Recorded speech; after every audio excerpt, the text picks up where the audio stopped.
es tiempo de trabajar en nuestro crecimiento espiritual.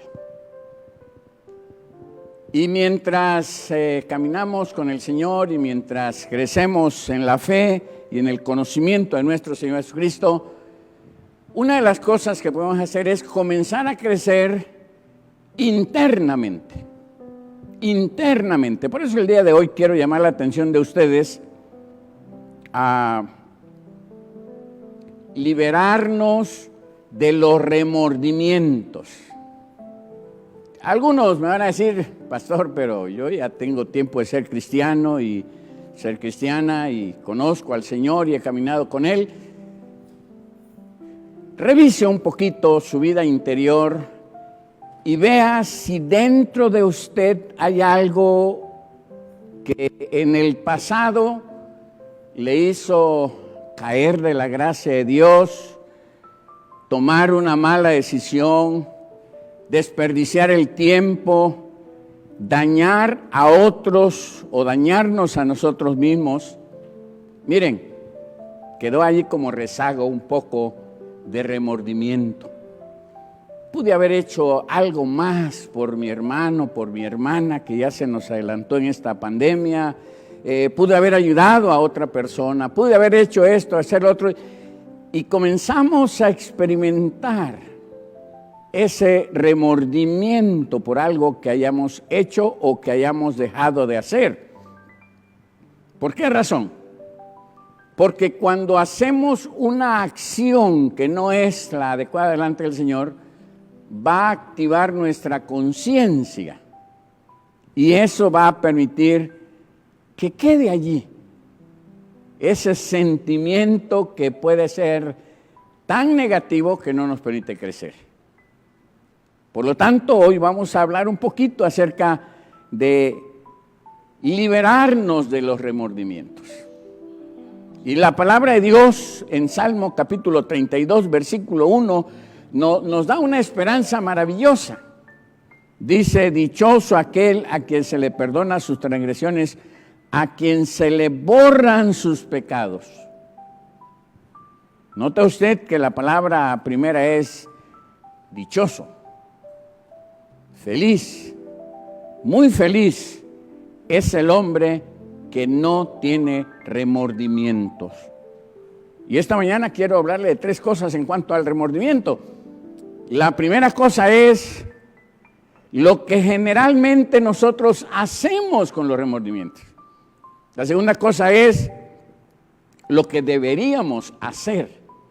Y la tercera cosa, lo que Dios quiere hacer con los remordimientos. Iniciemos con lo primero. Remordimientos. ¿Qué es lo que generalmente hacemos cuando sentimos remordimiento por algo? Generalmente tratamos de enterrarlo. Iba a poner, originalmente puse enterrarlo, pero la realidad es que en la conciencia el remordimiento tiene tanto poder que es difícil que lo enterremos, pero intentamos enterrarlo. ¿Cuántos de ustedes han escuchado la frase que alguien dice, entierra tu pasado? Tienes que enterrar tu pasado. Esa es insensatez, no funciona. No podemos enterrar el pasado. El problema de los remordimientos es que cuando menos lo esperamos, resucitan, vuelven.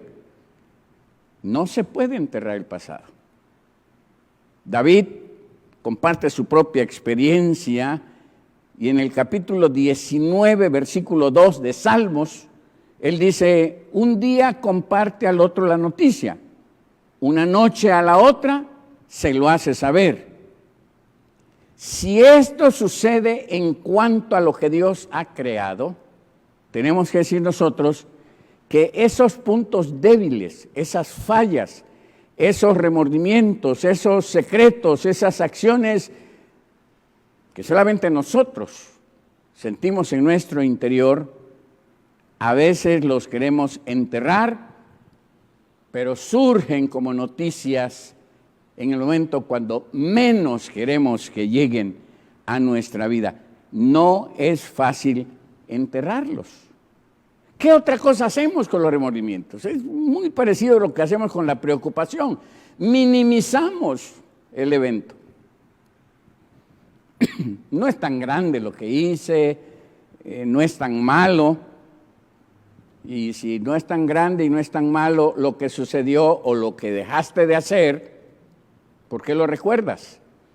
¿Por qué te molesta? ¿Por qué todavía estás aferrado en tu recuerdo a ese remordimiento? ¿Por qué todavía te molesta? ¿Por qué no lo podemos olvidar? Intentamos minimizarlo, pero no es posible. Lo racionalizamos. Mucha gente lo ha hecho. No soy el único que comete errores, no soy el único que falla. Mucha gente lo hace. Bueno, lo que la gente haga o no haga no tiene nada que ver con nuestra conciencia.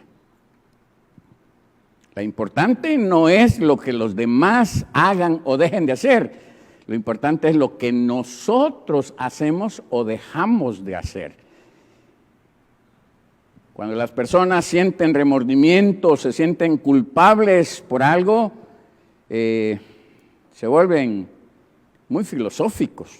Levantan cortinas de humo, ponen una cubierta y luego tratan de racionalizarlo diciendo, es que no soy el único. Mucha gente lo hace, tratando de minimizar y acallar la conciencia. Otra cosa que hacemos, que no es lo más adecuado, es comprometernos. Es decir, tratamos de enterrarlos comprometiéndonos. Nos sentimos culpables, pero entonces nosotros disminuimos los estándares de nuestra vida y si estamos haciendo algo mal, comenzamos a decir nosotros, realmente lo que estoy haciendo o lo que hice o lo que dejé de hacer no es algo grave. Hay un escritor que dice, cometan 2 veces el mismo pecado y la segunda vez su conciencia le molestará menos. Un asesino dice, el 15º asesinato ya no se siente nada de conciencia cuando se comete. La conciencia se endurece. El apóstol Pablo usa un término que es un término muy común. Se encallece la conciencia, o sea, hace callo la conciencia. Cuando nosotros usamos un instrumento, tanto usarlo, la piel se endurece. Así la conciencia puede endurecerse y tratamos nosotros de bajar los estándares de nuestra vida y entonces queremos hacer que la conciencia no traiga a nosotros el remordimiento. Proverbios capítulo 28, versículo 13 nos comparte, quien encubre su pecado jamás prosperará. No podemos enterrar, no podemos minimizar, no podemos racionalizar nuestros remordimientos, no funcionará. ¿Qué otras cosas hacemos cuando los remordimientos llegan? Culpamos a otros. Salmos capítulo 50, versículo 20, dice la palabra, tienes por costumbre hablar contra tu prójimo y aún calumnias a tu propio hermano. Cuando los remordimientos llegan, la táctica más conocida es culpar a los demás. Es una táctica muy antigua, ¿no? Yo diría que es de las primeras prácticas del ser humano que han quedado por siglos y siglos. Adán y Eva. Vaya usted al libro de Génesis y vea cuando ellos le fallan a Dios y desobedecen a Dios y hacen lo que Dios les había dicho que no hicieran. viene el Señor para decirle, Adán, Eva, ¿por qué pecaste? Y Adán inmediatamente dice, me quito la culpa echándole la culpa a Eva. Señor, no fui yo, fue ella. Es más, indirectamente tú eres el culpable. ¿Para qué me la diste? Ni te la pedí. Dormido me agarraste. Y pudo haber argumentado Adán muchas cosas, pero Adán culpó a Eva. Y tal vez, si ustedes han leído Génesis, tal vez en su versión diga, y Eva aceptó que ella había fallado. No, tampoco. Eva dice, yo no fui culpable. No, Adán me echa la culpa a mí, pero no, él quiso también comer, los dos comimos, los dos desobedecimos, los dos nos rebelamos contra lo que nos habías dicho. Pero la serpiente me sedujo. Y si el Señor le hubiera dado oportunidad a la serpiente, les aseguro que la serpiente hubiera querido buscar otro culpable. Nos encanta culpar, acusamos a los demás, no asumimos nuestra responsabilidad, le pasamos la pelota a otro. Esto porque acaba de morir Maradona y estamos muy llenos en las noticias del fútbol, ¿verdad? Por cierto, hay un equipo que ganó 2 veces esta semana, pero algunos se van a poner muy tristes y por eso no voy a mencionar qué equipos, pero le pasamos la pelota a otro. Mejor vuelvo al mensaje, ¿verdad? Porque si no voy a salir mal aquí. Le pasamos la pelota a otro. De él, de ella es la culpa. Y es interesante cómo siempre estamos más preocupados por el 10% de equivocación de los demás que del 90% de nosotros que hemos fallado. No podemos manejar los remordimientos culpando a otros. Eso tampoco funciona. La tercera manera como le hacemos es golpearnos a nosotros mismos. Administramos un autocastigo. Fue interesante en el siglo, más o menos por el siglo XIV, XV, XVI, esos siglos en los que se inventaron los monasterios, que los hombres y las mujeres decidieron que se alejarían del pecado y se irían a las montañas y se irían a los desiertos y se irían a los monasterios.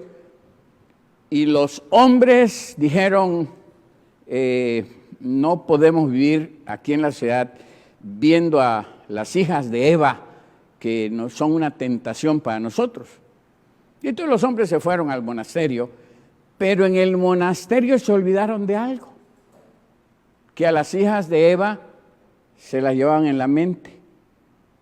Algunos de ellos, por ejemplo, San Agustín, un día de estos usted consiga un libro que se llama Las Confesiones de San Agustín, y va a ver qué lucha terrible tuvo San Agustín estar en el monasterio, porque él ya había tenido experiencias en el pasado con mujeres.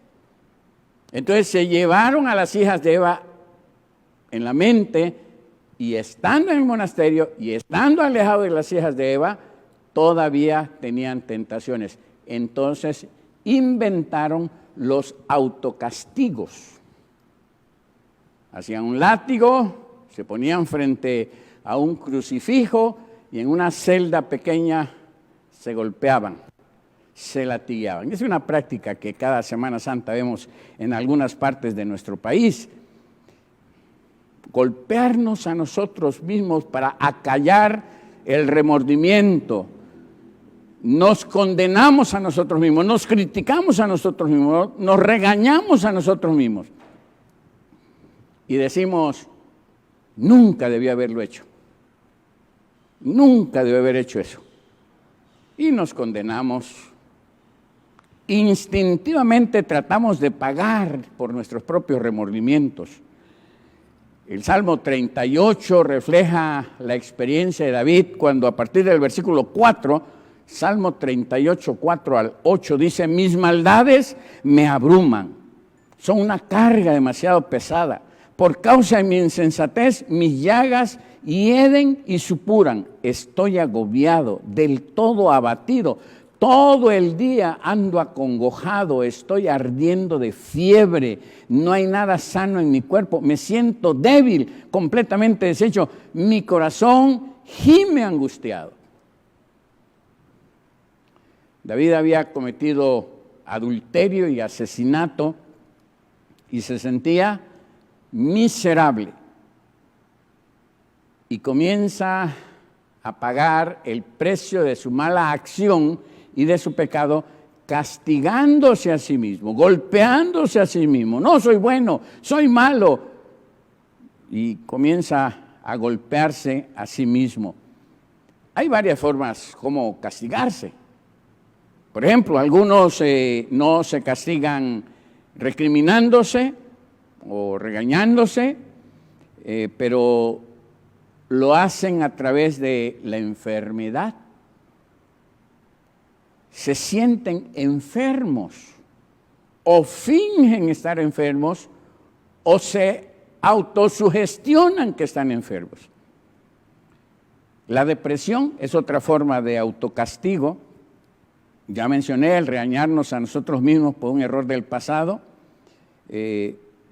La máxima forma de autocastigo es el suicidio. Cuando vea por ahí a Judas, pregúntele qué le llevó a suicidarse. Y fue el remordimiento. Hay un problema con el castigo autoinfligido. La conciencia nunca sabe cuándo parar. Puede pasar el resto de la vida tratando de expiar sus culpas, de castigándose, pagando por lo sucedido. Y lo que sucedió fue hace 20 o 30 años. La conciencia nunca sabe cuándo ha sido demasiado y no se puede manejar el remordimiento. Remordimientos. ¿Qué deberíamos hacer? Todo lo que anteriormente mencioné no nos funciona, no nos sirve, no nos ayuda. Ahora, ¿qué deberíamos hacer? La primera cosa que debemos hacer es admitirlo. Admítalo. Admita su culpa. David dice en Salmo 51, versículo 3, yo reconozco mis transgresiones, siempre tengo presente mi pecado. Y luego en el capítulo 32, versículo 5, él dice, pero te confesé mi pecado y no te oculté mi maldad. Me dije, voy a confesar mis transgresiones al Señor y tú perdonaste mi maldad y mi pecado. Quizá el momento más doloroso para deshacernos del remordimiento, de lo que pudimos haber hecho y no hicimos, de lo que hicimos y no debíamos haber hecho, o de cualquier otra actitud o acción. El primer paso es que nosotros podamos reconocer que lo hicimos. Lo admito, me equivoqué, lo admito, fallé, cometí un error, cometí un pecado, lastimé a alguien. Y cuando nosotros lo admitimos delante de Dios, quiero asegurar una cosa, Dios no se sorprende que nosotros admitamos lo que hemos hecho. Él sabe lo que sucedió, solamente quiere que nosotros lo admitamos. Admitamos la culpa delante de Él, le confesamos al Señor y una vez que nosotros estamos delante del Señor tenemos dos opciones. ¿Lo confesamos o nos condenamos? Podemos confesárselo a Dios y sacarlo de nuestro corazón y de nuestra mente y de nuestra historia, o ocultarlo y que siga lastimándonos y que siga dañándonos y que nos lleve a la condenación. Algo que no deberíamos hacer, y lo voy a mencionar porque a veces humanamente hablando lo hacemos, venimos delante de Dios y decimos, Señor, quiero reconocer que fallé, pero tratamos de negociar con Él. Tratamos de encontrar alguna forma como hacer menos el dolor de aceptar y de reconocer que hemos fallado. Y tal vez venimos y le decimos, Señor, si me perdonas, yo voy a hacer esto, yo voy a hacer lo otro, yo voy a cambiar en esta área, y empezamos a tratar de negociar. Amado hermano, no negocie con Dios. Simple y sencillamente, admítalo, confiéselo, dígale al Señor, me equivoqué, hice mal las cosas, te fallé. Y una vez que nosotros le confesamos a Dios aquello que hemos hecho o que dejamos de hacer, tenemos en segundo lugar que aceptar el perdón de Dios. Aceptar el perdón de Dios. Hay personas que confiesan una vez y confiesan otra vez y confiesan 5 veces y 10 veces el mismo pecado. Quiere decir que no han aceptado el perdón de Dios. No le permiten al Señor que Él perdone sus pecados. Dice Romanos capítulo 8, versículo 1, por lo tanto, ya no hay ninguna condenación para los que están unidos a Cristo Jesús. No hay ninguna condenación. Qué bendición es vivir sin condenación, libre de culpa, libre de remordimiento. Cuando le decimos a Dios, Señor, lo reconozco, te pido perdón, acepto tu perdón. Acepto tu perdón. Y Él nos trata, dice la palabra de Dios, y usa la palabra justificación. Somos justificados, es decir, somos tratados como si nunca hubiéramos pecado. Es maravilloso, el amor de Dios es demasiado grande, no lo podemos entender en su totalidad, pero es maravilloso. Borra el pecado y quita toda culpa de nosotros. David dice en el Salmo 103, versículo 3, Él perdona todos tus pecados, Él sana todas tus dolencias. Isaías 38, 17, sin duda fue para mi bien pasar por tal angustia. Con tu amor me guardaste de la fosa destructora y le diste la espalda a mis pecados. ¡Ja! ¡Qué maravilloso! ¡Qué maravilloso! Dios le da la espalda a nuestros pecados. Le da la espalda de tal manera que nos perdona y nosotros aceptamos su perdón y quita de nosotros ese remordimiento que podemos experimentar en la vida. Le da la espalda a nuestro pecado. Juan 3:17 dice, Jesús dijo, Dios no envió a su Hijo al mundo para condenar al mundo, sino para salvarlo por medio de Él. Bueno, gracias al Señor que podemos aceptar su perdón. Y aceptar su perdón es saber que desde la primera ocasión en que usted cometió ese pecado y le pidió perdón al Señor, en ese momento el perdón llegó. El perdón llegó. Y en tercer lugar, lo que podemos hacer y que debemos hacer es perdonarnos a nosotros mismos y enfocarnos en el futuro. Perdonarnos a nosotros mismos y enfocarnos en el futuro. Isaías 43, versículos 18 y 19 nos recuerdan, olviden las cosas de antaño, ya no vivan en el pasado, voy a hacer algo de nuevo, ya está sucediendo, ¿no se dan cuenta? Estoy abriendo un camino en el desierto y ríos en lugares desolados. No nos enfoquemos en el pasado. No nos quedemos con el sentimiento de culpa o con el remordimiento. Soltemos ese remordimiento, se lo entreguemos al Señor. Enfoquémonos en el futuro. Veamos hacia adelante. Nunca es tarde para comenzar de nuevo. Los fracasos nunca son el final, a no ser que nosotros lo permitamos. Todos fallamos, pero todos tenemos la oportunidad de pedir perdón y aceptar el perdón del Señor y mirar hacia el futuro. Proverbios 24, 16 nos dice la palabra, porque 7 veces podrá caer el justo, pero otras tantas se levantará. Los malvados, en cambio, se hundirán en la desgracia. Aún los justos pueden caer, se tropiezan, nos levantamos y volvemos a comenzar mirando hacia el futuro. El amor de Dios maravilloso es el que nos permite que el cambio llegue y que el futuro sea mejor para nosotros y para los demás. Termino diciéndoles, ¿qué es lo que Dios quiere hacer con nuestros remordimientos? Dos cosas muy sencillas.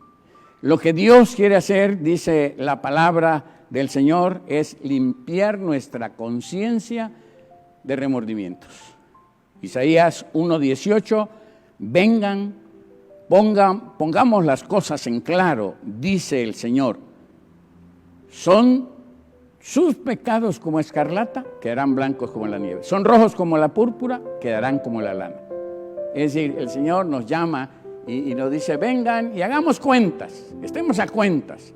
Y si tus pecados son como escarlata, van a quedar blancos como nieve. Y si son como púrpura, quedarán como la lana. Es decir, quiere limpiar nuestra conciencia, quiere borrar nuestro pecado, quiere eliminar de nosotros la maldad. Jeremías 31:34 nos dice esta promesa maravillosa: yo les perdonaré su iniquidad y nunca más me acordaré de sus pecados. Qué versículo más sorprendente. Dios olvida. Dios olvida lo que Él quiere olvidar. Él escoge olvidar. Él escoge que aquellos pecados que nosotros los confesamos no los tome en cuenta más y no vengan a su vista nunca más. Si nuestro pasado ha sido por el dolor de una separación, de un divorcio, de una relación terminada, y tenemos remordimientos, solamente tenemos que venir al Señor y decirle: Señor, lo admito, fallé, no hice lo correcto, cometí un error, perdóname. Cuando lleguemos al cielo, tal vez le vamos a preguntar: Señor, una vez te pedí perdón por mis pecados, aquellos que fallé, aquellos que no hice bien, pero te volví a pedir perdón después, y después te volví a pedir perdón, y se dijo: ¿cuál pecado? ¿Cuál pecado? Cuando Él nos perdona, olvida todo pecado. Toma nuestros errores, toma nuestras fallas, toma nuestros pecados, los sumerge en lo más profundo del océano y se olvida de ellos. No solamente quiere olvidarse de nuestro pecado, quiere limpiar nuestra conciencia, quiere limpiar nuestra vida, pero también quiere cambiar nuestro carácter. Por lo tanto, dice 2 Corintios 5:17, por lo tanto, si alguno está en Cristo, es una nueva creación. Lo viejo ha pasado, ha llegado ya lo nuevo. Dios nos da nueva vida. Dios nos da una nueva oportunidad. Comenzamos de nuevo, principiamos de nuevo, somos nacidos de nuevo. Y el Señor nos dice: levántate, hay que volver a empezar. Romanos 3:23 dice: por cuanto todos han pecado y están privados de la gloria de Dios, pero por su gracia son justificados gratuitamente mediante la redención que Cristo Jesús efectuó. El Señor quiere recibir nuestros remordimientos. El Señor quiere que no necesitamos terapia, no necesitamos libros, no necesitamos ir a seminarios, a yoga, a meditación. Lo que necesitamos es voltear a Dios y pedirle perdón. Su perdón es gratuito, su perdón es momentáneo, es instantáneo, es completo. Y su perdón nos permite enfocar nuestra vida hacia el futuro.